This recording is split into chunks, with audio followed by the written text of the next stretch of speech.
ये देखें माशाल्लाह कच्छ का इलाका है, दूर दराज, जहाँ दूर दूर तक कोई मकानात नहीं है।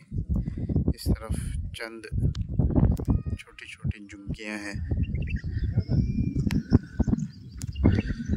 बस कुछ मकानात हैं।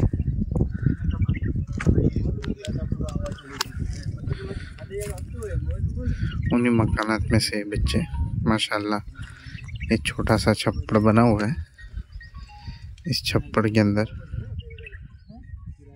पढ़ने के लिए आते हैं। सोनैया वांड इस इलाके का नाम है। ये जो मकतब है भूज शहर से तकरीबन 75 किलोमीटर दूर है। और माशाल्लाह ये उस्ताद मौलाना आरिफ साहब यहाँ के मुदर्रिस हैं। ये जो बैठे हैं ये सूरत से मौलाना आसिफ साहब, और ये मौलाना बिलाल साहब, यहाँ के मुआवनत करने वाले मौलाना अब्बास साहब। माशाल्लाह इन सब हजरात की मेहनत, कोशिश, कुर्बानियों के साथ